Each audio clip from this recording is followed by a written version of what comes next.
nos sentimos muy bien acogidos y muy contentos de poder estar aquí y de poder, bueno, de estar con gente que aprecia tanto el patrimonio, ¿no? Que eso no es tampoco, no pensemos que es normal. No en todos los lugares hay asociaciones que defienden de esa manera el patrimonio que tienen, ¿no? Y esas expresiones de lo que hemos sido y de lo que hemos ido dejando a lo largo del tiempo, y eso no lo defiende todo el mundo de la manera que se defiende aquí. Y yo os tengo que agradecer que lo hagáis, porque es muy importante recuperar la memoria y no perder la memoria de quienes hemos sido. Y bueno, pues yo vengo a presentaros un libro que he hecho con mucho cariño, y en el que voy a contar algunas cosas de las que están dentro, y luego si queréis pues me podéis hacer alguna pregunta que os surja, ¿no? Yo no tenía claro desde que empecé a estudiar la carrera que quería hacer algo relacionado con las mujeres. A mí durante la carrera no me hablaron de mujeres, más allá de Isabel la Católica y de alguna más de ese formato, ¿no? A mí nadie me habló de mujeres, no me habló de mujeres, de científicas, de artistas, de historiadoras, de viajeras, nadie me habló de mujeres. Y no hablamos de mujeres porque no estamos en los libros de texto. Y no estamos en los libros de texto ni de primaria, ni de secundaria, ni de la universidad, no estamos tampoco en los museos, porque cuando la arqueología surge como disciplina científica en la segunda mitad del siglo XIX, quienes hacen arqueología en ese momento son hombres de las élites intelectuales y económicas. Y esos hombres se preguntan por las cosas que les interesan a los hombres en esa época. Se interesan por cómo se construye el poder, cómo se mantiene el poder, cómo se producen los procesos de jerarquización, de qué manera la violencia y el conflicto sostienen el poder en las sociedades. ¿Os acordáis? Hay mucha gente aquí que es de mi edad, se acordará cuando nosotros dábamos historia moderna, que siempre nos la enseñaban guerra, tratado, guerra, tratado, guerra, tratado, guerra, tratado, ¿no? Como que eso era lo que era la historia, ¿no? Ahora ya se da de otra manera, pero en ese momento a mí lo que me enseñaron en la historia moderna era eso, era una historia política y casi militar, ¿no? Lo que nos enseñaban. Y eso pasaba también en la prehistoria, y yo no era consciente de que me faltaban las mujeres. No os creáis que yo era muy consciente, pero cuando estaba haciendo la tesis sí que empecé a ser consciente de que yo hice una tesis sobre piedra tallada, sobre todos los útiles de piedra que encontramos en el Neolítico y en la Edad del Cobre. Y cuando yo estaba haciendo la tesis, yo decía, bueno, y sí, estoy midiendo muchas piedras, pero es que yo quiero ver a la gente. Y cuando empecé a aproximarme a quienes decían los libros que habían hecho todas esas piezas, esas herramientas, resulta que quienes la habían hecho eran solo hombres. Y dije, ¿cómo van a ser solo hombres? ¿Y dónde están? Y empecé a buscar a las mujeres en los libros de texto, en los manuales, y no estaban. ¿Y cómo no van a estar las mujeres si las mujeres hemos estado ahí en la prehistoria? Si lo que encontramos en el registro arqueológico no habla lo mismo de hombres que de mujeres, que de criaturas, que personas de edad avanzada, si el registro arqueológico estamos todos y todas, ¿por qué no sabemos nada de las mujeres en la prehistoria? ¿O por qué lo que sabemos está absolutamente estereotipado? ¿Cómo funciona eso, no? Y a partir de ahí, fijaros, yo terminé la tesis y dije, se acabó, ya no miro más piedras. Esto ya se ha acabado, yo ya estoy harta. Me voy a empezar de nuevo. Y me fui a empezar de nuevo. Cogí la postdoctoral, la beca postdoctoral, y me fui a empezar de nuevo. Me fui a un sitio, a Reino Unido, una universidad del norte del Reino Unido, que había gente que trabajaba en esta arqueología, ¿no? En esta arqueología que busca a las mujeres, esta perspectiva feminista de la arqueología. Y allí me fui y empecé de nuevo. O sea, yo siempre, cuando esto lo hablo con... parece que mi alumnado, cuando escoge hacer un TFG, un trabajo de fin de grado, un trabajo de fin de máster, parece que están eligiendo, no sé, lo que va a ser su vida a partir de ese momento. Yo le digo, mira, que yo hice una tesis que la cerré y no he vuelto a hacer nada. O sea, que nada es irreversible, que las cosas te van llevando, porque yo estoy muy contenta de haber hecho la tesis que hice. Porque me enseñó mucha disciplina y me enseñó a investigar, pero también me enseñó lo que no quería hacer, y en la vida es muy importante que te enseñen lo que, ¿no? Que aprendas lo que no te gusta y lo que no quieres hacer. Así que en ese momento yo decidí que iba a cambiar completamente lo que hacía, porque me parecía fascinante descubrir por qué no estábamos las mujeres en la historia y cómo podíamos verlas. Pero ¿por qué? Bueno, pues vuelvo al siglo XIX. En el siglo XIX quienes hacen arqueología son esos hombres de la élite intelectual y económica. Entonces, claro, a esos señores no les importa lo que hagan las mujeres, pero si no podemos votar siquiera, si ni siquiera podemos votar, ¿qué importancia social? ¿De qué manera las mujeres van a ser importantes en el relato histórico si ni siquiera pueden votar? Si no pueden ser elegidas para nada, o sea, no se les pasa por la cabeza que contar las cosas que hacen las mujeres en la historia es importante. El problema es que cuando se configura la arqueología como disciplina científica, elige esos temas y durante todo el siglo XX sigue manteniendo esos temas.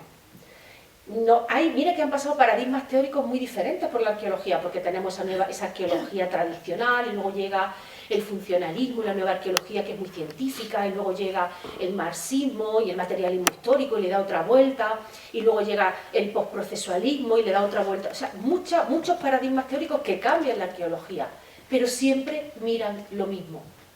No cambian la mirada, el objeto de mirada, siempre miran lo mismo. Entonces, en los años 80, fijaros que la primera publicación que se hace sobre arqueología de género y arqueología feminista se publica en 1984, hace 3 días, realmente, hace 3 días.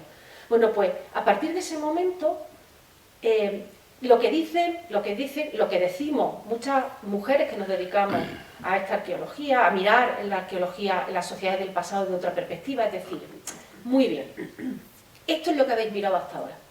Lo vamos a revisar, porque aquí hay algunas cositas, me da a mí que tienen poca ciencia detrás. Vamos a revisarlo. Pero, ¿es que os habéis dejado un montón de cosas sin mirar? ¿Es que os habéis dejado la experiencia, el trabajo y el conocimiento de la mitad de la población sin estudiar? ¿Cómo pretendéis hacer una historia que nos cuente si solo estáis contando a una parte de esa población? ¿Cómo pretendéis que nos creamos los discursos históricos si las mujeres no están? No están las mujeres, no están las criaturas. No vayáis a pensar que se ha hablado, yo hago arqueología de la infancia, porque tampoco se habla de niños y niñas en la prehistoria. No se habla prácticamente nada de personas que tienen distintas capacidades también en la prehistoria. Es que no hablamos de sociedad, hablamos de hombres. Y de las cosas que los hombres han entendido que eran importantes. ¿Y qué hacemos con las mujeres? Pues o bien las borramos, como bien ha dicho la concejala, las borramos de la historia, no están, o bien las estereotipamos. Y el estereotipo más importante que se ha hecho con las mujeres de la prehistoria es el tema de la muy conocida Venus paleolítica. A que todo el mundo le suenan las Venus paleolíticas, ¿verdad? Tenemos una imagen de una señora, ¿no? Así, bueno, pues, si yo os contara, de verdad, o sea, la cantidad de representaciones femeninas que hay a lo largo de todo el Paleolítico, hay mujeres adolescentes, hay mujeres embarazadas, hay mujeres ancianas, hay mujeres que están peinadas, que están adornadas, que están vestidas, que tienen gorro, que tienen tejidos puestos, textiles. Bueno, pues nos da igual, porque nosotros hemos decidido que la única imagen que representan a esas mujeres, todas esas figurillas, esas 100 y pico figurillas que conocemos, solo representan un modelo que es el modelo de la sexualidad y la sensualidad. Claro, esto es porque cuando aparece la primera, en 1868, en un yacimiento paleolítico francés que se llama l'Oregivasse, cuando aparece la primera, que es una figura de adolescente, es una adolescente, una figura delgada, no tiene los rasgos sexuales marcados para nada, es una niña. Esa primera imagen que aparece de una persona en la prehistoria es una adolescente, ¿vale? Pues cuando yo entiendo que si hubiera habido un Google en el siglo XIX hubiera puesto mujer desnuda, antigüedad, y hubiera saltado la Venus de Praxíteles, la Venus, ¿no?, que sale del baño, la Venus púdica, una Venus que se tapa, ¿no? Esta pobre de l'Oregivasse, como no tiene bracitos, no se puede tapar. Y entonces la llaman la Venus impúdica. Pero claro, como no se puede tapar la señora, pues algo, ¿no? Entonces la llaman la Venus impúdica y a partir de ahí todas las representaciones de mujeres en la prehistoria representan lo mismo. Da igual que sean cuerpos, pero si son cuerpos distintos, pero si hay algunas que están embarazadas, pero si la otra no le están, pero si es una señora mayor, pero si es una niña, da igual, ¿para qué? Todas las figuras de la prehistoria tienen que defenderse y salir como esta de Willendorf a decir, ojo, que soy arte antiguo y no porno. ¿Por qué decimos lo del porno?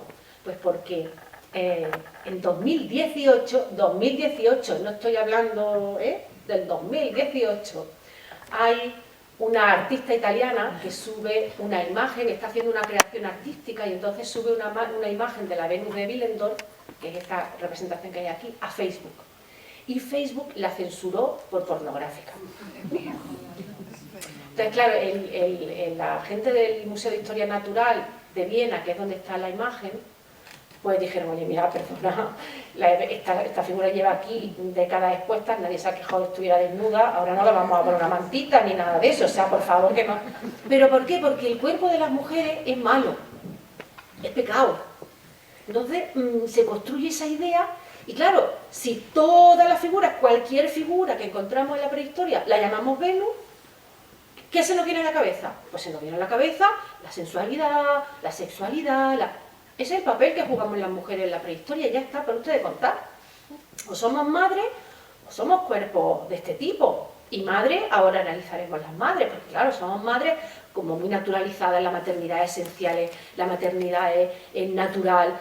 Bueno, durante muchísimo tiempo, las mujeres que no han tenido hijos pensaban que no eran mujeres completas. Y eso estaba así en la literatura y en el arte, y las mujeres han estado presionadas por la idea de la maternidad, porque si no eres madre algo estás haciendo mal, ¿no? Hasta hace muy poco. Nosotras nos siguen preguntando, ¿cuándo va a tener primero? ¿Va a tener primero? ¿Cuándo va a tener segundo? Y no va a poner tercero. Esto nos sigue pasando. El libro es un diálogo constante entre el pasado y la actualidad. Porque yo he escrito este libro para las mujeres de hoy, para las mujeres y los hombres de hoy, pero hablo sobre todo de mujeres. O sea, siguen teniendo influencia en nosotras y nosotros esos estereotipos que se generaron en el siglo XIX sobre una idea de lo que eran las mujeres en la prehistoria. Así que ese es el primer hándicap. Y a partir de ahí lo que se hace es, se dice, ¿dónde no están las mujeres? ¿Dónde no están? Pues no están en las actividades importantes. De manera que si consideramos que los hombres son los que han hecho las cosas importantes en la sociedad y es importante cazar, pues los que cazan son los hombres. Y si a nivel simbólico la máxima expresión de lo que es la sociedad y el simbolismo es el arte rupestre, pues los hombres son los que pintan. Y si la comunicación es, la gente viaja y se mueve en el territorio y las mujeres están en su casa, pues quienes viajan y quienes comercian y quienes intercambian y quienes transmiten conocimiento, pues esos son los hombres. Y en este sentido del poder y del conflicto y de la lucha, si el conflicto y la lucha y la batalla es importante en las sociedades, pues ¿quiénes son los que luchan y los que pelean y los que están ahí en el primer frente de batalla? Son los hombres. Porque los hombres han hecho las cosas importantes. Ahí no estáis vosotras, ¿vale? Ahora luego le daremos un giro a este argumento. Pero esto es, ¿no? Y ahora se pone uno a decir, oye, ¿y esto tiene ciencia detrás? ¿Esto tiene conocimiento científico detrás? ¿De verdad tenemos pruebas para decir que las mujeres no cazan? ¿De verdad tenemos pruebas para decir que no pintan o que no se mueven en el territorio o que no pelean en el frente de batalla? ¿Tenemos pruebas? Y resulta que no tenemos pruebas. Resulta que eso se dijo en un momento, en el XIX o a mitad del siglo XX, y nadie se ha puesto a comprobarlo. Y entonces ahora tú dices, bueno, esto es lo que la gente cree, porque hemos visto que se da de prehistoria en primaria y secundaria, muy poco, prácticamente nada. Es que es el periodo más largo de la historia de la humanidad, porque aunque la llamemos prehistoria, es tan historia como el resto, ¿vale? Pero se da muy poquito tiempo, y es el periodo más largo. En todo ese periodo han pasado muchas cosas que no estamos contando. ¿De qué manera la gente percibe la prehistoria? La percibe a través de las películas, de los dibujos animados, de los medios de comunicación, de las noticias de prensa. Esa es la información que la gente tiene en mayor medida sobre estas sociedades. No es lo que te enseñan en el cole. porque en el cole casi no nos enseñan nada de prehistoria. Entonces eso hace que el estereotipo se siga manteniendo y se refuerce, y digamos, las mujeres no cazan. Y en 2018 se descubre una sepultura en un yacimiento peruano de Vilamaya Pachá, de hace 9.000 años, en los que hay una mujer, una joven de unos 19 años, que tiene todo un conjunto de armas de caza mayor, para cazar vicuñas, para cazar llamas, para cazar alpacas, tiene todo. Al principio, cuando lo vieron, pensaron que era un cazador, o sea, está escrito, cazador. Cuando le hacen todas estas analíticas que ahora podemos hacer a los huesos, resulta que era una mujer. Otra, una mujer cazando. Oye, pues las mujeres, a ver si es que las mujeres también cazaban. Y entonces se ponen a analizar todas las sepulturas de la misma época que tenían armas. Y resulta que un 30% de las sepulturas que tienen armas para la caza son de mujeres. Un 30%, no es un número pequeño. ¿Cazan las mujeres solo? No. ¿Sobre todo cazan las mujeres? No. ¿Pero cazan las mujeres? Sí. Pues ¿para qué vamos a negarlas si están cazando? Y lo mismo pasa con el arte rupestre. ¿Se entiende? Bueno, yo siempre cuento algunas veces que en el caso de la caza, esta noticia salió en El País, ¿no? Y era como, bueno, salió en todos los periódicos del mundo. Y entonces era, las mujeres también cazamos, ¿no? Ya por fin habíamos nosotras logrado estar ahí, ¿no? Entonces había bueno, de estos comentarios, ¿no?, que se escriben en los periódicos, que el cuñadismo, que está muy presente en los medios de comunicación, ¿no?, sobre todo en periódicos, pues había un señor que claro, se sintió muy ofendido porque las mujeres cazaran, y dijo, claro, si ellas cazando, y ellos que sentados cruzas de brazos mirando, ¿no? O sea, esa es la respuesta, ¿no? Porque no te cabe en la cabeza, ¿no? Pues con el arte pasa lo mismo. Normalmente dice la gente, pues yo sí que, yo no descarto que las mujeres pintaran, ¿no? Y yo digo, vale, me alegro, personalmente tú piensas que las mujeres han pintado, pero te voy a poner el caso colectivo. En el 2012, en el Museo Arqueológico Regional de Madrid, se inaugura una exposición sobre arte rupestre, ¿no?, que se llamaba Artistas sin arte o algo así, ¿no?, se llamaba la exposición. Y el director del Museo Arqueológico, Enrique Baquedano, le encarga a Arturo Asensio, a un dibujante, que haga la portada, el dibujo de, ¿no?, la imagen más representativa. Y pone una mujer pintando Altamira. Bueno, ¿a qué te has metido en esto, criatura? O sea, todo el mundo, qué poco científico, cómo va a poner una mujer pintando Altamira, hay que ver cómo es la cosa, O sea, que en el colectivo, en el imaginario colectivo, si pone a una mujer pintando Altamira, algo no está haciendo bien. Si pone a un hombre, nadie te pregunta. Tú ves un hombre pintando Altamira, no se te ocurre decir, ¿cómo sabrán que era un hombre? No. Ahora, tú pones una mujer pintando Altamira, que la pregunta siguiente, ¿y tú cómo sabes que pintaban las mujeres? ¿Y tú cómo sabes que pintaban los hombres? Porque la respuesta es igual. Pintan todo. Pero ¿sabéis lo que pasa? Que para construir el argumento de que los hombres son los únicos que pintan, no hace falta ciencia. Ahora, para decir que las mujeres sí pintan, te hace falta la huella dactilar. Porque si no, te ponen en duda. Y aquí tenemos huella dactilar. Es un abrigo que, fijaros las cosas de la vida, el abrigo se llama el abrigo de los machos, pues ahí hay una huella dactilar de una mujer pintando. Entonces hay una huella dactilar. Y esa noticia dio la vuelta al mundo. Por fin las mujeres también pintaban. De verdad. O sea, claro, de verdad, científicamente se puede decir que las mujeres no han hecho arte rupestre en ningún lugar del mundo, en ningún momento histórico, un arte que tiene decenas de miles de años. ¿De verdad alguien puede decir científicamente que eso es así? Es que no se puede. Pues no hace falta la huella dactilar de una mujer para desmontar ese argumento, porque si no, no la desmontamos. O las mujeres viajan. Esto se ha quedado alucinado esta mañana las criaturas, ¿verdad? Esta mañana en el instituto se lo han pasado muy bien con este ejemplo, ¿no? Porque es un ejemplo de todo lo que nos enseña, de todas las cosas que nos puede enseñar la arqueología, que podemos hacer ahora. Esta es una mujer de hace unos 3.500 años que se encuentra en un ataúd hecho en madera, en un tronco de madera, está metida la mujer y Por circunstancias de conservación, nosotros cuando normalmente estamos excavando en un yacimiento, lo que nos encontramos sobre todo son los huesos, porque en nuestro país las condiciones climáticas hacen que es muy raro que te encuentres algún tejido, alguna cosa, te encuentras los huesos.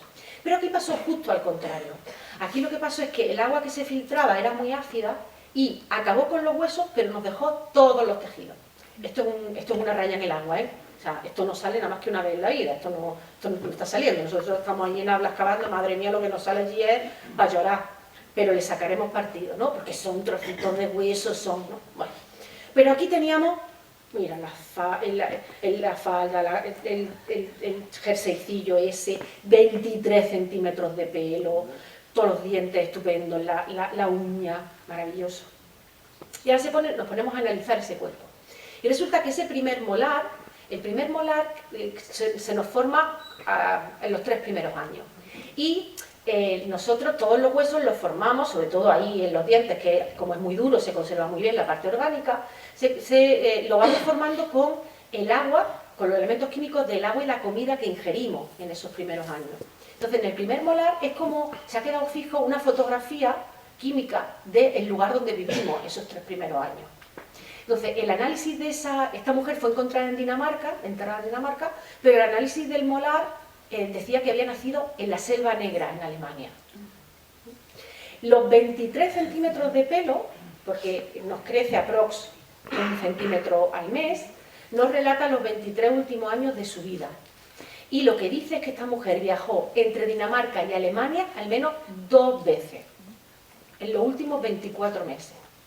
Y las uñas, que nos cuentan esos 6 últimos meses de vida, lo que nos cuenta es que finalmente enfermó en Dinamarca y murió en Dinamarca y la enterraron allí pues con toda la parafernalia. O sea que fijaros, esta es una mujer de la Edad del Bronce que se estuvo moviendo entre Dinamarca y Alemania con toda la facilidad los 2 últimos años de su vida, al menos 2 veces. Las mujeres no viajan, pues con ella viajaba conocimiento, viajaba tecnología, viajaban objetos. Es una forma de comunicación. Y es verdad que ahora, mira, ahora podemos hacer ADN, podemos hacer isótopos y estudiar las huellas químicas, podemos saber un montón de cosas. Ahora la tecnología y esas nuevas formas de acercarnos y de esas habilidades científicas que tenemos ahora nos enseñan muchas cosas. Podemos tener el dato científico claro para decir esto es irrebatible, porque el libro está lleno de ciencia. Porque mi instrumento, mi mejor arma para combatir esos estereotipos es la ciencia, es el dato científico. Porque si el ADN dice que es una mujer, yo no estoy haciendo política, estoy haciendo ciencia. Y si los isótopos dicen que esta mujer nació donde nació y se movió, ese dato es científico y ese dato es irrebatible. Y por eso el libro está lleno de ciencia. Yo intento que sea una ciencia pues, accesible, pero está lleno de ciencia, porque mi herramienta es la ciencia. Mi herramienta para desmontar esos estereotipos es la ciencia. Y otra cosa más, la ciencia que hace preguntas distintas. Porque si todo esto, toda esta ciencia la estuviéramos haciendo las mismas preguntas que se han hecho siempre, no estaríamos aprendiendo nada nuevo.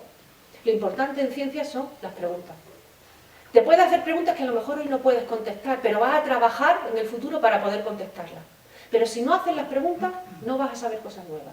Y lo que hemos hecho es no preguntar. No preguntar, no. ¿De verdad las mujeres no cazaban? ¿De verdad las mujeres no pintaban? ¿De verdad las mujeres no se movían? Esas preguntas las estamos haciendo ahora. ¿De verdad las mujeres, y fijaros lo que voy a decir, que a mí no me apetece que participen en conflictos violentos, pero ¿de verdad no han participado en conflictos violentos?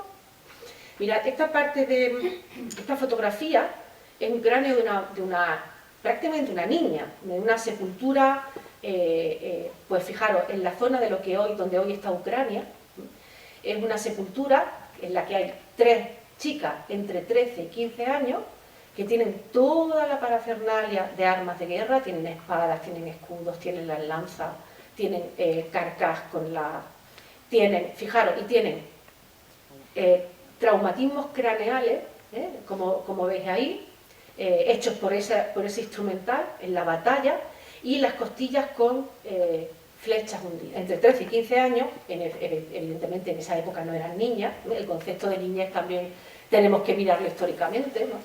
pero están participando en primera línea. El 20% de las sepulturas con armas de esta época en esta zona son de mujeres y muchas de ellas tienen heridas defensivas de haber luchado en la batalla y de haber muerto por un enfrentamiento violento. Y que conste que yo no tengo, a mí no me parecen las mujeres más importantes porque estén participando en conflicto bélico, pero si estaban, ¿por qué vamos a negarla? Así que todo esto que os he contado es dónde no estamos. Y fijaros qué fácil se desmonta. Con la ciencia se desmonta todo esto. A mí, como digo, no me parece que las mujeres sean más importantes porque cacen, porque hagan arte rupestre, porque se muevan por el territorio o porque participen en conflictos bélicos. Hacen lo que hacen las sociedades.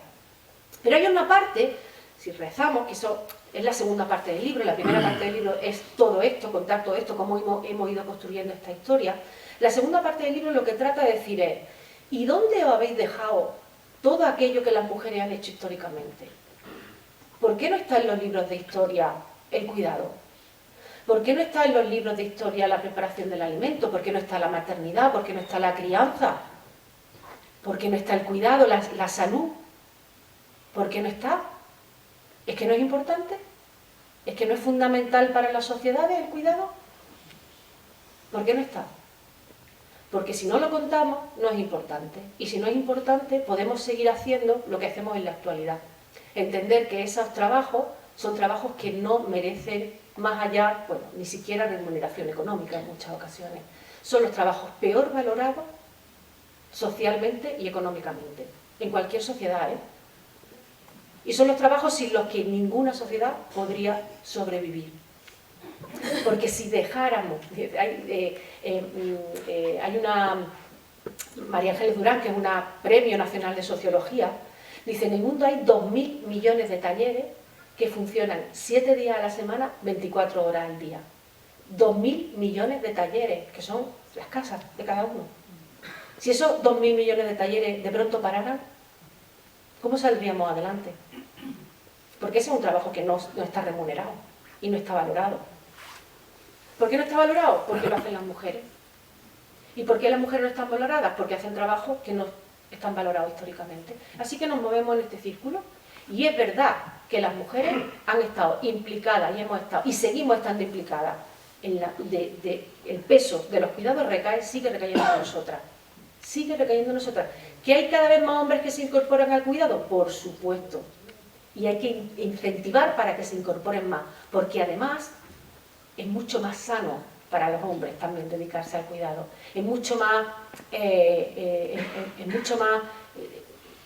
los hace más felices, ¿no? Esta mañana comentábamos, yo tenía un tío que me decía, jamás le cambié un pañal a mi hija y lo que disfruto cambiándoselo a mis nietas. Porque la incorporación de los hombres al cuidado hace que ellos también ganen en calidad de vida y en emociones y en muchas cosas, ¿vale? Hay que seguir incentivando que se incorporen, pero por ahora no, por ahora somos nosotras. De hecho, fijaros, durante la pandemia, y os voy a poner un ejemplo con las investigadoras, por ejemplo, de las universidades en todo el mundo. Durante la pandemia las mujeres investigadoras bajaron su producción muchísimo. ¿Por qué?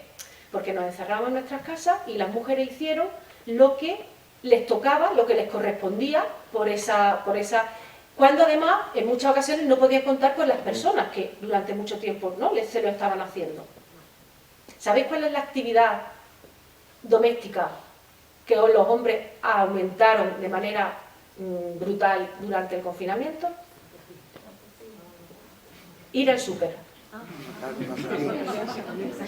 Era lo peligroso, era ir a cazar, ¿no? Esa fue la actividad en la que más subieron. Ir al súper. En mi casa pasaba, En mi casa, mi marido iba al súper, luego el telecole lo hacíamos entre los dos, porque yo, perdona, pero es que lo del telecole era un sufrimiento constante. Pero quien iba al súper era mi marido, ¿no? Porque decía, no, yo voy, no te preocupes, ¿no? Era como, bueno, venga, ya está, no, más tranquila estoy. Pero quiero deciros que esa fue la actividad. Pero las mujeres investigadoras, los hombres investigadores, se encerraron y produjeron muchísimo. Y sacaron muchísimos artículos. ¿Por qué? Porque hicieron lo que hacían siempre, llegar a su casa, pero las mujeres no, las mujeres tenían que llegar a su casa y tenían que hacer todo aquello que a lo mejor ya no hacían porque tenían gente que se lo hacía, pero claro que tuvieron que ponerse a hacerlo en ese momento. Y os estoy hablando de un grupo que es un grupo, bueno, pues que no, que tiene conciencia y que tal, o que se supone que tiene... Pues nada, seguimos nosotras con la mayor carga de cuidado. Y el problema es que no hemos valorado eso. No hemos valorado, por ejemplo, trabajo, mira, os voy a poner un ejemplo del textil, ¿vale? El textil, como actividad así de mantenimiento, como actividad fundamental, solo funciona en la prehistoria, porque inmediatamente en el mundo íbero ya la gente compra los tejidos, ¿vale? Pero en la prehistoria la gente tiene que hacer desde el hilo. Entonces aquí sí que funciona este trabajo. Mira, estos son dientes de señoras muy mayores en el yacimiento de Castellón Alto, en Galera. Utilizan la boca como una tercera mano. Entonces, claro, se meten el hilo y trabajan el hilo para estar, ¿no? Trabajando con el hilo para hacer, pues para sacar la lana, sacan el no sé qué, sacan, ¿vale? Bueno, pues es que esto tiene que ya doler porque esto está tocando el nervio ya casi, imaginaros, ¿no? Por eso lo tienen 3 mujeres en todo Castellón Alto, 3 mujeres mayores. Ese trabajo lo están haciendo las mujeres. Sí que podemos reconocer quién hacen determinados trabajos en el registro arqueológico. Un tema que me llama mucho la atención y que me parece que es fundamental y que tenemos que reivindicar mucho más, que es el tema de la maternidad, ¿vale? Porque hemos visto que la maternidad en muchas ocasiones se considera una cosa tan natural, tan esencial, que bueno, que son las mujeres que la hacen, y entonces ahí no hay mucha tarea, ¿no? Las mujeres pues tienen niños y los cuidan, ya está, eso ahí no hay política, no hay economía, no hay sociedad, no hay tecnología, no hay conocimiento, porque eso es una cosa natural en las mujeres, ¿no? Y claro, que no hay tecnología, que no hay conocimiento, que no hay experiencia, que no hay cansancio, que no hay cuerpo, que no hay experiencia en la maternidad, hay muchísima. Y fijaros, os voy a poner un ejemplo de un parto en el mundo íbero, ¿vale? Y este parto en el mundo íbero está hecho, este dibujo, porque todas las imágenes que hoy estoy poniendo, todos los que son ilustraciones, vienen de una página web que se llama passwomen.net, que hace 15 años empezamos a hacer todas las compañeras que trabajamos en el mundo de la arqueología de género y la arqueología feminista, que nos dimos cuenta que todo lo que investigábamos nosotras, pues lo publicábamos en revistas de estas que nos vienen muy bien para el currículum y para ser titular y catedrática y todo esto, pero que esto no llegaba a la gente. Que tú ibas a un museo y seguía estando las mismas imágenes. Que te metían en un libro de texto y seguían las mismas imágenes. Y te seguían las mismas. Entonces decíamos, ostras, vamos a seguir quejándonos, pero vamos a ser proactivas. Vamos a generar nosotras. Si nadie viene a generar las imágenes para nosotras, vamos a generar nosotras las imágenes. Entonces, todas las imágenes que están en esta página web, todas esas imágenes, están hechas a partir de nuestras investigaciones. Yo, por ejemplo, pues tengo varias láminas del Neolítico, de la edad del cobre, de la edad del bronce, que son investigaciones que he hecho yo. Y que luego, con mi equipo de investigación, ¿no? Con el grupo en el trabajo. Y luego eso, pues se habla con una ilustradora o con un ilustrador y se generan esas imágenes. Entonces, os voy a contar la historia de esta imagen. Esta imagen está hecha a 3 bandas. En primer lugar, por la ilustradora, que es Carmen Ruiz Rumor, que es una señora que, bueno, que veis el estilo de dibujo que tiene, una señora que hace dibujos para videojuegos, es maravillosa. Entonces, bueno, pues Carmen Ruiz por un lado. Por otro lado, las compañeras del Instituto Andaluz de Arqueología Íbera, que saben mucho de, bueno, de toda la cultura material que está alrededor, ¿no? Todos los objetos, cómo eran las casas. Y la tercera pata es Pachuca de Miguel, Maripaz de Miguel, que es una profesora de la Universidad de Alicante, una asociada en la Universidad de Alicante, que ella, su profesión es ser matrona en el Hospital de Alcoy. Pero además ella es doctora en antropología física y, como digo, pues trabaja también parcialmente en la universidad. Y ella ve parto todos los días, todos los días. Entonces se sientan las 3 patas del banco, ¿no? Y se sientan y empiezan a decir, si hubiera puesto la imagen anterior, porque hace una primera propuesta Carmen Ruiz, por ejemplo, alrededor del niño había mucha sangre, y dice Pachuca, escúchame, que ahí no tiene que haber tanta sangre, que si hay sangre ahí ya es un problema, ya es un parto que está mal, no quítale la sangre. O mira, la barriga, es que la has puesto muy todavía ya está saliendo el niño, no puede estar plana, pero tampoco puede estar tan redondita como se la ha puesto, bájasela. Y la otra dice, oye, pues ponme una granada por ahí, porque la granada es el símbolo de la fertilidad en el mundo íbero. La historia no solo es un elemento esencial y natural, es que en la prehistoria hay poblaciones que destetan antes a los niños y poblaciones que destetan antes a las niñas. Hay poblaciones que durante mucho tiempo, cuando un niño o una niña está enferma, por otras cuestiones, le mantienen durante más tiempo la leche materna, a ver si, más tiempo que el resto de sus contemporáneos, de sus iguales, para ver si supera la enfermedad. O sea que hay decisiones económicas, políticas, de salud, que tienen que ver con la lactancia y que no son decisiones naturales o esenciales a las mujeres. Hay mucha información, mucho conocimiento. Y luego no me digáis que no es un invento y una innovación tecnológica el biberón. Porque es que tú tienes que sustituir, eso es un invento. O sea, un invento es irse a la luna, pero darle un biberón, eso no es un invento, eso no es tecnología, eso es mucha tecnología. Pues eso también lo tenemos, empezamos a tenerlo también reflejado en el registro arqueológico. Y hay muchos biberoncitos, vasitos chiquitos con pitorrillos, que claro, cuando se excavaban, ¿sabéis lo que pensaban que eran? Elementos rituales. Esto es un ritual, esto es para la libación, esto es para beberse. Hasta que le hemos hecho los análisis dentro. Y cuando le hemos hecho los análisis, hemos visto que lo que hay es leche de vaca, de cabra, de oveja. Fijaros, otra vez. No pensamos, como no está, como no importa, como no, pues no lo vemos. Y el cuidado, el tema del cuidado, ¿no? El tema de la salud. Igual, hay muchas, sabemos. Yo una de las cosas que además más le sorprende a la gente del libro es que cuento cómo el sarro de algunos individuos neandertales, ¿no? O sea, poneros en 40.000 años, en 50.000 años, el sarro nos ha hecho saber que esas poblaciones masticaban la corteza del álamo y del sauce porque era el ácido salicílico, ¿vale? Y tomaban penicillium, el hongo penicillium, porque era encontrar las bacterias. Los neandertales, las poblaciones neandertales de hace 200.000, 100.000, 40.000 años. Sabemos que utilizan la aquilea, sabemos que utilizan la dormidera, la camomila. Todas estas cosas lo están utilizando, es conocimiento, y ahora el resto arqueológico es lo que podemos ver, ¿no? Esta imagen es una imagen de los millares. Esta imagen la elaboramos un dibujante que ha estado durante mucho tiempo, Andrés Marín se llama, ha estado durante mucho tiempo vinculado al Museo de Prehistoria de Valencia, y nos sentamos juntos a hacer esta imagen, ¿no? Y lo que queríamos era los millares amaneciendo después de una noche muy cansada de cuidado, de haber pasado toda la noche en vela, ¿no? Está amaneciendo, ya parece que el niño se levanta, ¿no? Y ya parece que no, y ahí hay un montón de plantas aromáticas, de plantas medicinales, de objetos que están participando en esa curación de ese niño, ¿no? De ese momento. O cosas como el aprendizaje y la socialización. En este país nunca nos vamos a poner de acuerdo en una ley de educación. ¿A qué no? ¿Por qué? Porque estamos generando ciudadanía. Es la ley que no vamos nunca a decir, se van a poner todos de acuerdo, no. Antes en otras muchas que en educación. ¿Por qué? Porque lo que hace es generar ciudadanía. Bueno, pues todos esos temas de educación en historia no los vemos, no los estudiamos. Nos parece que, bueno, que eso, que como los niños hoy en día no tienen importancia, pues el aprender a hacer, que es este aprendizaje, por ejemplo, de cerámica, pues son procesos que los podemos detectar porque vemos vasitos que están mal cocidos, vasitos que están mal hechos en ese momento de aprendizaje, algunos se cuecen.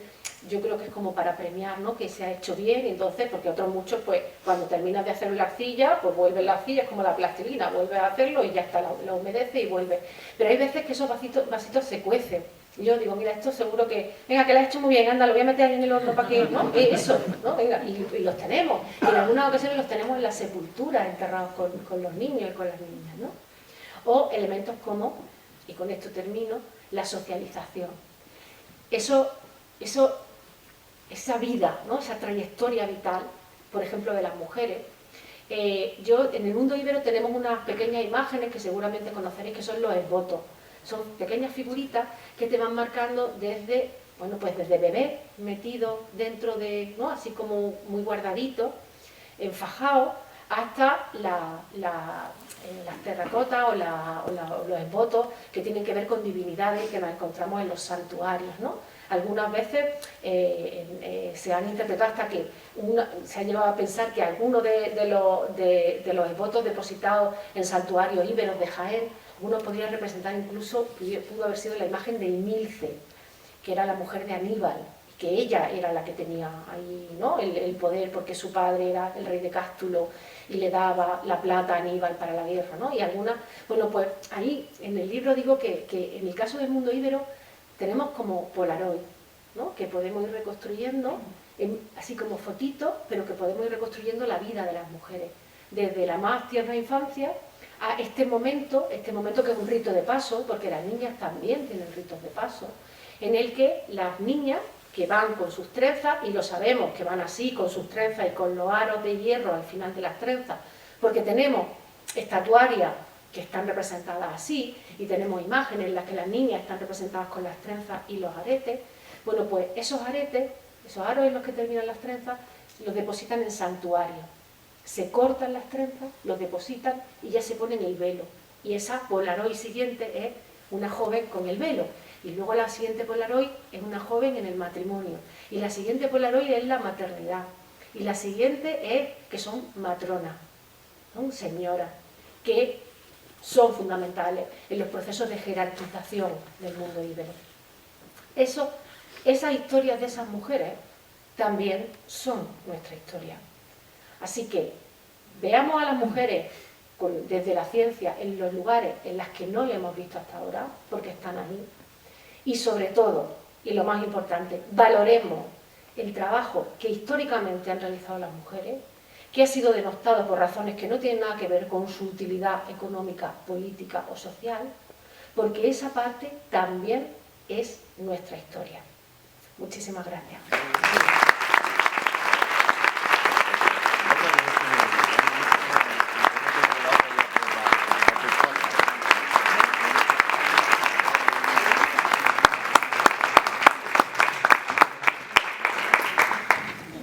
Bien, muchas gracias, Marga. Habéis comprobado cómo faltaban dos patas al banco, ¿no? ¿Alguna pregunta? Tenemos un micro y lo acercamos, ¿vale?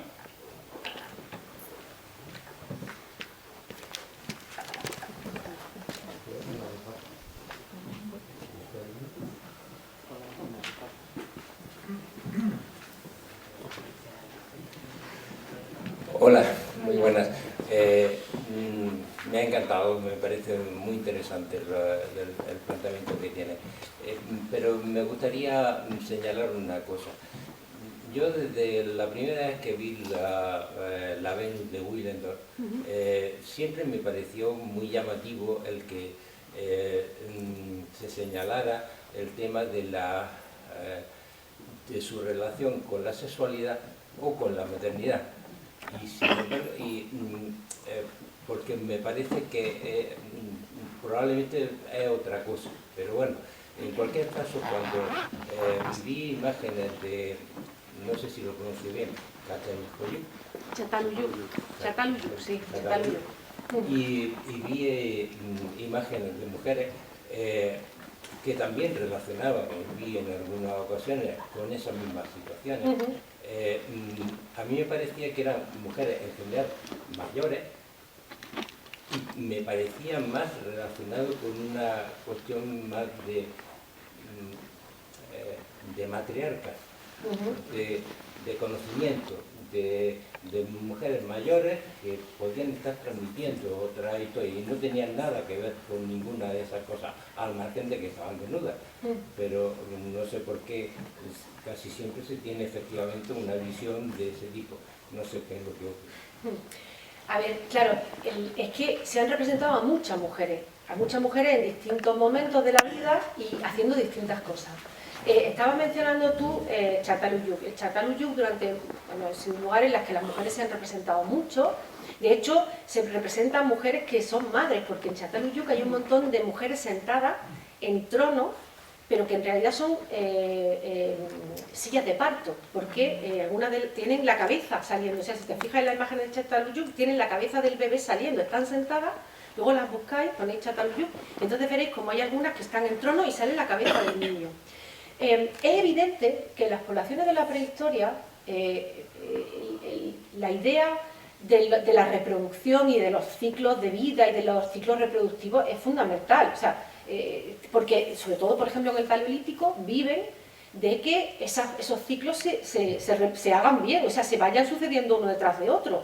Cuando nacen los ternerillos, bueno, los ternerillos, los animalitos, ¿no?, que nacen en un momento determinado del año, cuando crecen las plantas y cuando no, o sea, cuando nacen las criaturas y cuando no, o sea, todas estas cosas para las poblaciones de la prehistoria serían observables e incluso a mí no me extrañaría que alguna de esas imágenes tuviera que ver con esa idea de la reproducción, ¿vale? O sea, no descarto que alguna, lo que no puede ser que pensemos que todas, ¿no? Y en Çatalhöyük, además, y hablando del tema del matriarcado, ¿no?, es verdad que durante el Neolítico se ha dicho que como que era una sociedad pacífica y agrícola en la que las mujeres mandaban, ¿no?, que era un matriarcado. Realmente, ahí hay dos cosas que decir. El matriarcado tampoco es lo deseable, porque si no quiero que manden los hombres, tampoco quiero que manden las mujeres. Lo deseable son sociedades igualitarias, en las que el poder pues se reparta y se lleven a cabo por los dos. O sea, a mí no me parece. Teníamos que volver a un matriarcado, ¿no? ¿Por qué? O sea, no tiene sentido.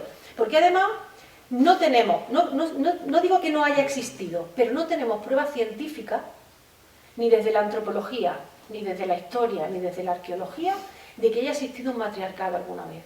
Pruebas científicas. Pero es verdad, oye, que hay mucho mundo que no conocemos. Nos vayamos a pensar que hay muchas poblaciones que no se han estudiado y que no las conocemos, ¿no? Entonces, no tenemos prueba de que haya matriarcado, pero es que a mí tampoco me parece que el matriarcado sea la solución a nuestros problemas, ¿no? La solución a nuestros problemas son las sociedades igualitarias, ¿no? Antonio, está aquí el sector del Departamento de Historia de Santo Domingo. Gracias. Bueno, Marga, en primer lugar, no sé, felicitarte por la exposición. A mí me ha encantado, he aprendido un montón, y no solamente porque el tema nos interese como docente, sino bueno, pues, a otros niveles y a nivel científico, desde luego, chapó. Así que enhorabuena. Y te voy a hacer una pregunta muy cortita. Tú has estado hablando sobre esos cambios, ¿no?, esa necesidad de cambio que debe existir. A tu juicio, ¿cuál debería ser la hoja de ruta que deberíamos seguir en adelante para cambiar, digamos, las inercias que hemos tenido a lo largo de las últimas décadas o no sé, siglo y medio? No solamente en la enseñanza, es decir, no solamente por parte de los docentes, sino también a nivel de instituciones. O sea, Ministerio de Cultura, Ministerio de Educación, Consejería... Pues esa es una gran pregunta. Hay fórmulas, es decir, el conocimiento ya lo tenemos. El conocimiento, como he dicho, la primera vez que se escribe algo sobre arqueología de las mujeres en 1984 y se hace desde un punto de vista teórico y metodológico, pero es verdad que el crecimiento, o sea, había ahí un germen que en 20, 30 años ha puesto este conocimiento a tope. O sea, ha habido muchas mujeres que están escribiendo, que han escrito, y porque digo mujeres porque sobre todo esto parece que nos tiene que importar solo a nosotras, ¿no? Que no es verdad, que esto pues también implica a los hombres en la investigación, pero es verdad que las que hemos investigado sobre estos temas hemos sido sobre todo arqueólogas, ¿no? Entonces es verdad que en todo el mundo hay muchas mujeres que se han puesto a generar conocimiento sobre las mujeres del pasado, y hay mucho conocimiento.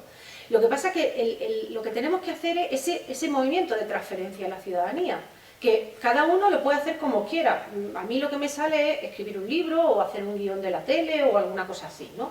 Entonces, eso es lo que a mí me sale.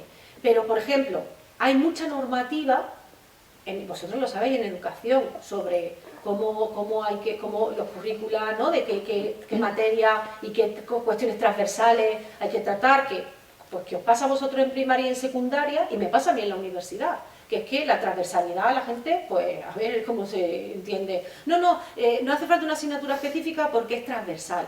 ¿Y ahora quién hace la transversalidad? Que nadie la hace, vamos, hombre, ya decía a mí, que no nos conocemos ya. Entonces, esto tendría que ir ahí. Y luego, por ejemplo, en los museos. Yo quiero mucho a la gente de museos, porque además es que yo tengo muy buenas amigas y muy buenos amigos que son directoras y directores de museos y conservadores, y sé el trabajo tan maravilloso que hacen y el empeño que le ponen y tal. Y yo digo cosas de vez en cuando a gente de museos. Hace unos meses estuve dando una charla sobre divulgación a la gente que se encarga de la divulgación de los 16 museos estatales, ¿vale? Desde Altamira, al Prado, de arte cerámica, tal, ¿no? Estaba dando una charla de divulgación y digo, mira, de verdad no me lo toméis esto desde lo personal, pero es que os tengo que decir una cosa, es que en los museos no estamos las mujeres. Y esto es muy grave, porque fijaros, aquí podéis, yo lo digo en el libro, estoy harta de decir, estoy aburrida del plan broma, ¿no? Pero es que el museo que más mujeres tiene es el de Almería. El arqueológico de Almería, que tiene 33%, o sea, 3 de cada 3, una. De ahí para abajo, de ahí para abajo. ¿Vale? Entonces, claro, ¿qué pasa? Cuando una niña, pues yo voy a un museo, yo voy al Parque de la Ciencia y yo me lo creo. Porque yo no pongo en duda, quien ha hecho eso sabe de lo que está hablando, yo no pongo en duda lo de los planetas, la circulación de la sangre, los átomos, yo no me pongo a decir, uy, esto lo habrán hecho, no, ¿por qué? Porque yo no sé, entonces voy al museo a aprender. Y yo entiendo que quien vaya a un museo de historia o de arqueología, entienda que lo que está ahí es la realidad, es la verdad, porque lo ha hecho gente que sabe, y es verdad que lo ha hecho gente que sabe. Quizás gente que no tenga perspectiva de este tipo, pero gente que sabe sí. Entonces llega una niña, una mujer, y empieza a recorrer las salas del museo y ve señores que están cazando, que están con la metalurgia, que están con la talla lítica, que están ahí, bum, bum. Y de vez en cuando, con suerte, hay una mujer allí al fondo con un niño en brazos, sin cualificarlo, porque nada más, o sea, no lo explica, simplemente la pone ahí al fondo. Más pequeñitas, las mujeres siempre son más pequeñitas, en segundo plano. Entonces llega un niño y ve eso y dice, otra. Los niños tampoco están en los museos, ¿eh? Los niños representados tampoco están. Pero ve a alguien que se parece a su padre, o a su abuelo, o a su tío. Y dice, mira, ahí estoy yo, porque estos son como yo. Y ahora llega la niña y dice, ¿y yo dónde estoy yo? Yo no estoy aquí donde están las mujeres. Claro. Luego dirán los niños, ¿dónde estáis? Si vosotros no habéis hecho nada. ¿Cómo queréis pedirme los mismos derechos que yo, que he estado ahí, si vosotras no habéis estado? Eso pone a las niñas inmediatamente en situación de desigualdad. Luego nos extrañamos y a pesar de los esfuerzos que hacéis, y de los esfuerzos que hace todo el mundo, y de muchas familias que hacen los esfuerzos porque las niñas no se sientan de esa manera, pero hay estudios publicados en revistas súper importantes que dicen que las niñas con 6 años se consideran menos capaces que los niños de su misma edad. ¿Por qué lo saben? ¿Por qué? ¿En la casa a alguien se le ocurre decir, no, tu hermano vale más que tú? Hombre, ya no. En los colegios no. En los colegios lo que hacéis es, y en los institutos lo que hacéis es intentar precisamente que eso no... Pero claro, van a un museo, ven una serie de televisión, ven una revista, ¿sale? Y entonces, pues nosotras somos muy trabajadoras, pero no somos tan listos como ellos. Entonces, hay que hacer mucho trabajo en esa parte de la relación con la ciudadanía. Mucha. Y hay mucha normativa, porque si tuviera la cantidad de legislación y de literatura científica sobre cómo incluir, hacer museos inclusivos, bueno, para empapelar. Pero luego eso, en la práctica, ¿dónde está? Claro, yo, cuando lo hablo con la gente de museo, les digo que yo sé lo que cuesta, que yo sé que las exposiciones permanentes son muy difíciles de cambiar. Es verdad que en las temporales sí que está cambiando la cosa, pero cuando hace una cosa desde el principio, pues ya más que menos todo el mundo tiene un poquito de idea sobre esto, y entonces pues ya no, ya las imágenes son de otra manera, en las temporales. Pero en las exposiciones permanentes es que el Museo Arqueológico Nacional, del que yo soy patrona, ¿vale?, en la sala de prehistoria tiene un 25% de mujeres y se inauguró hace unos años. Y tiene un 25%. Es verdad que el 25% de mujeres del Arqueológico Nacional son mujeres activas. Que a mí tampoco me vale que pongan 150 mujeres que estén sentadas detrás sin hacer nada. ¿Vale? O sea, yo quiero mujeres activas. Entonces, ese 25% del Arqueológico Nacional son mujeres que están ahí. Hay una cazadora, hay una... O sea, son señoras que están muy presentes, ¿no? Pero siguen siendo un 25%, y es un museo que se inauguró, y un museo que no lo van a revisar en los próximos 50 años, seguro, y así con todo. Entonces, es verdad que tenemos que trabajar más, y por eso proyectos como Past Women está ahí, y por eso intentamos hacer toda la difusión posible, porque esto si no se cuenta, porque, a ver, todas las que hacemos arqueología desde esta perspectiva, tenemos la intención de cambiar la sociedad. Lo lograremos o no, pero que la intención es contar esto para que cuando vayáis a vuestra casa digáis, hay que ver cómo hemos hecho esto, cómo es posible, para que cuando leáis el libro digáis, ¿qué ve? ¿No? Que os pongáis las gafas de ver esto. Yo hace unos meses estuve en Villena y conté esto también, y una pareja con la que luego pues nos fuimos a cenar y tal, ¿no? Y entonces se fueron a los 2 días se fueron con el inserso a Guadalajara. Y a los 3 días me escriben un WhatsApp y me dice: Marga, el Museo de Guadalajara fatal, porque es que no hay mujeres. Hemos estado contando y le digo: mira, ves, ya está, ya se han puesto las gafas, esto ya no se puede evitar, ¿no? Pues eso es lo que pretendemos, cuando la gente proteste porque vaya a un museo y diga: oye, ¿que dónde están las mujeres? Aquí, dame la hoja de esta de quejas que voy a decir que aquí no hay mujeres. Cuando lo haga todo el mundo, entonces a lo mejor empezamos a cambiar las cosas. Yo voy a dar un poco de ánimo. Sí, yo soy muy animosa. Independiente de que ya entendemos de qué va toda la igualdad. ¿Sí? Pero es curioso. Yo tengo mi trabajo en la puerta de un colegio, donde hay niñas y niños. Y entonces, siempre me fijo, están en la puerta, están todas las niñas, están todas entre ellas, venga a cascar, venga a hablar, muy ardilosas, muy en todo lo suyo. Y los niños pegándole patada a una piedra, dándose un empujón uno al otro, y corriendo y dándose empujones. Y digo, joder, me gustaría tener una nieta. Pues mira, ¿sabes lo que pasa? Y es lo que tenemos que tener mucho cuidado, porque yo tengo un hijo de 8 años y él está muy convencido de todo esto de la igualdad, ¿no? Y la igualdad, claro, me escucha el pobre y entonces pues, está muy concienciado con el tema de la igualdad. ¿Y sabes lo que me da miedo a mí? Eso que estábamos hablando esta mañana con Trini, de la presión social cuando llegan a la adolescencia. Eso me da miedo. Me da miedo en mi hijo, que está... Entonces eso sí que hay que trabajarlo muchísimo, porque los modelos que estamos enseñando de adolescencia algunas veces no son la tele, por tal, ¿no? Y a mí me da miedo que la presión social está la que cuando llega un momento en el que se están definiendo como personas, ¿no? Como ya... Ahí me da un poco de miedo. Ahí está el peligro. Ahí me da miedo. No sé, vosotros que trabajáis más con secundaria, no lo sé. Pero a mí me da... Digo, ojalá esté tan seguro de sí mismo siempre, y esto de lo que está convencido no llegue un momento en que se llegue a plantear porque hay otra gente que no piensa lo mismo, ¿no? Entonces eso sí que me da un poco de miedo. Pero bueno, estaremos ahí pendientes y dando caña. Muy buena. A ver, ahora que estamos hablando un poco de la biología o el comportamiento de chicos y chicas, yo quería saber si desde la prehistoria hay respuestas o hay indicios que digan que los comportamientos que normalmente atribuimos o tradicionalmente se han atribuido a la biología de hombres y de mujeres, a la distinta biología, si realmente hay estudios que confirmen o demuestren que son los que tienen más importancia a la hora de hacer distinciones entre roles que la propia cultura. Nada hay más potente que la cultura. La biología, o sea, ¿los seres humanos podemos volar? No. ¿Volamos? Nada hay más importante que la cultura. Y eso está así desde la prehistoria. Somos seres culturales. La cultura puede con todo. La tecnología puede con todo. Y quienes se quedan durante varios días en el poblado cuidando de los niños y preparando la comida son los hombres. ¿Por qué? Porque conviene. Entonces, esto es que las sociedades humanas son así, es que no podemos, o sea, ¿cómo podemos entender que en la prehistoria hay negros y blancos si cuando salgamos por esa puerta y miramos a nuestro alrededor no hay negros y blancos? ¿No? No hay cosas que estén... Y eso ha pasado así en toda la historia. Entonces, no hay nada que supere a la cultura puede con todo. Esa es la gran suerte que tenemos.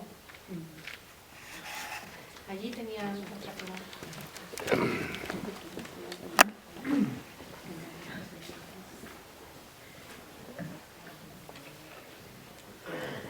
Buenas tardes. Bueno, enhorabuena, porque la verdad que yo estoy encantada por lo que nos has enseñado en el instituto y ahora aquí. Y un poco al hilo de lo que iba comentando Antonio, a mí me gustaría dar un paso un poco más atrás. Yo quisiera saber cómo está ahora mismo, digamos, el consenso de la comunidad científica arqueológica en este tipo de perspectivas. Porque has comentado una cosa que a mí me ha llegado al alma, y es que la arqueología de la infancia, o esa arqueología que ha dejado de lado la perspectiva de género, hacía que esos nonatos acabaran dentro de un saco de fauna.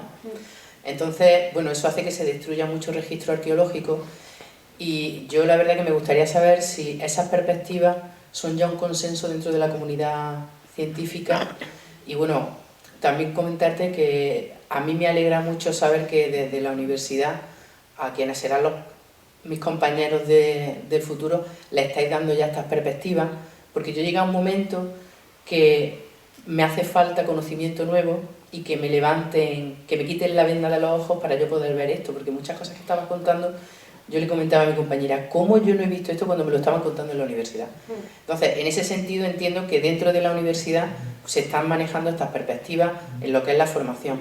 Pero a mí me gustaría saber si a la hora de coger ese registro arqueológico hay un consenso en que se tengan que tener estas perspectivas. Cada vez más. La situación que tenemos ahora no es la de hace 20 años, 25 años. Cuando yo empecé con estos temas, las primeras que empiezan a hacer arqueología de esta perspectiva son profesoras de las universidades catalanas, sobre todo de la Autónoma de Barcelona, ¿no? Encarna Sanahulla y Marina Picazo, que son como las pioneras, ¿no? Y luego se han ido incorporando a lo largo del tiempo más arqueólogas. Y yo tampoco lo vi, ¿eh? O sea, que es que yo creo que también esto hay que decirlo, es que yo esto me he ido dando cuenta. Yo creo que es que hay que dejarlo muy claro, porque parece que es que si no lo has visto desde el principio de tu vida, es que no, es que yo he estado durante mucho tiempo también con la venda en los ojos, hasta que te la quitas, y entonces una vez que te la quitas, esto ya no tiene remedio, ¿no? Pero que a mí me ha pasado, yo he pasado por ese proceso también, ¿eh? Entonces, es verdad que cuando yo empecé hace 25 años con estos temas, fijaros, ahora va a ser 20 años del primer curso que se organizó sobre arqueología y género en la Universidad de Granada, 20 años hace, vamos a hacer en junio un seminario para conmemorarlo, ¿no? Y yo he empezado, yo me fui de postdoctoral en el año 99, y cuando yo volví, yo allí en Inglaterra hablaba con todo el mundo, los catedráticos venían a preguntarme, oye, ¿cómo vas con el género? No sé cuánto, y yo explicaba lo que yo hacía. Y cuando yo volví a España y volví a Granada, me deprimí, porque esto era una tontería. Porque esto era, ay, qué bueno, ¿no? Ay, fíjate, qué interesante, que está haciendo cosas de mujeres. Porque las mujeres somos una historia lateral, la historia de la anécdota, pero no somos historia de verdad, ¿no? Qué simpático eso que hace, qué simpático, ¿no? Hasta que esto empieza a ser competitivo.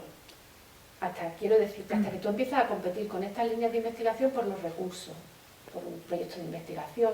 Entonces ya no es tan simpático, ya es, pero ¿qué más queréis si ya lo tenéis todo hecho? Es que yo desde luego no entiendo a las mujeres, desde luego es que hay que ver, pues ya tenéis la igualdad, ¿qué más queréis? ¿No? Eso lo hemos escuchado, todo el mundo, ¿vale?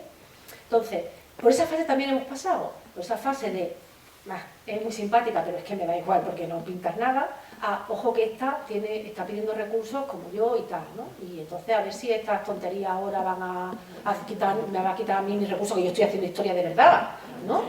Y ahora es verdad que las nuevas generaciones vienen con una mentalidad completamente distinta, o sea, esto ya es estas líneas de investigación, yo soy catedrática y el grueso de mi investigación son mujeres, es verdad que yo hago más cosas, porque hago cosas de megalitismo y tal, ¿no? Y publico con mi grupo de investigación, pero mi línea de investigación, la referencia que la gente tiene de mí en prehistoria, son las mujeres en infancia. Y yo he logrado hacer un currículum competitivo como para ser catedrática. Aquí estoy, ¿no? Entonces, es verdad que esto está cambiando. El otro día me escribió un compañero, un catedrático de prehistoria, que se había leído el libro y decía, ay Marga, mayor que yo, y decía, ay Marga, ¿cómo he estado yo para hacer lo que...? Yo de verdad, o sea, ¿no? O sea, cada vez más, pues claro, es que cuando tú te pones a pensarlo dos veces, incluso que tú no tengas una perspectiva feminista y no quieres, ¿cómo puedes interpretar las sociedades del pasado sin contar con la categoría y con la identidad de género? Si es crucial, o sea, si nosotros que ya estamos como muy modernizados, entramos a un bar y al baño vas al de hombres o al de mujeres, o sea, es que eso es cotidiano. ¿Cómo no va a ser eso importante en las sociedades del pasado? Entonces la gente cada vez más está asumiendo que esto hay que meterlo. Además, en los proyectos de investigación ya te piden que digas cómo vas a aplicar la perspectiva de género en tu proyecto, qué vas a hacer, ¿no? Esto está cada vez más asentado. Y luego es verdad que, aunque no son, porque como no podemos poner una asignatura obligatoria, porque esto es transversal todo, pero por ejemplo en los grados de arqueología que tenemos en Barcelona, que están en la Autónoma, en la Central de Barcelona, ahora está también lleva tiempo en la Complutense y este año entra en la Autónoma de Madrid, y en Andalucía lo tenemos en Granada, Jaén y Sevilla. Bueno, pues la única que no imparte la arqueología de género como optativa es Sevilla. Todas las demás universidades sí que la tenemos. Y te digo que en Granada yo he visto un cambio radical. de las primeras veces, porque esa asignatura yo la he dado siempre con otra compañera desde que se empezó el grado en el 2013 y ya llevamos muchos años dándola. Y yo he notado un cambio radical de, al principio, que a lo mejor había un 80% de chicas, un 90% de chicas y venían pues unos chicos, unos cuantos chicos, y además en muy pequeño número. Ahora que la asignatura, que es la que más alumnado tiene, de optatividad, junto con la antropología física, que luego eso llama mucho la atención. Entonces, esa, con la nuestra, es la que más alumnado tiene. Y yo te diría que este año ha habido un 40% de chicos. ¿Por qué? Porque esto no se lo cuenta a nadie. Esto no se lo cuenta a nadie. Entonces, nada más que con que tengan un poquillo de espíritu, dicen, ¿sabes lo que cuentan estas en la arqueología de género? ¿Sabes? Aunque no sé. O sea, y yo muchas veces me veo con la obligación de entender, mira, que no estoy hablando de ti. Cuando yo hable de la sociedad patriarcal, no te estoy acusando a ti. No, tú vives en esta sociedad, te voy a acusar a ti como acuso. O sea, tengo que interpelarlos para que muchas veces como que se sienten atacados porque yo hablo de, pues, de esta sociedad que hemos construido desde lo masculino, lo androcéntrico, y les explico que no estoy hablando a nadie de aquí, no estoy particularizando, es que es la sociedad, el sistema en el que vivimos, ¿no? Entonces, cada vez más están muy presentes y además muy implicados, y tengo trabajos maravillosos de chicos sobre las mujeres y sobre la identidad de género y tal. Que eso me da mucha confianza para el futuro, porque sé que lo van a tener en cuenta. Y yo se lo digo, es que la responsabilidad que tenéis es que vosotros y vosotras sois quienes vais a hacer los discursos en clase, o en un museo, o en un yacimiento arqueológico, y si no tenéis esta perspectiva, si no la adquirís aquí, no la vais a tener. Entonces, vamos por buen camino. Yo también soy optimista. Vamos por buen camino. Esto, también te digo, yo llevo 25 años en esto. Esto es una carrera de fondo. Esto no es de sprint. En el libro digo, esto es una carretera secundaria. Nosotras nunca vamos por autovía ni autopista. Somos carreteras secundarias, que son mucho más bonitas. Sí, atraviesan mejor paisajes. Son más complicadas, pero son mucho más bonitas las carreteras secundarias. Sí, Así sí, que dejemos la autopista y nosotros vamos a... Es verdad.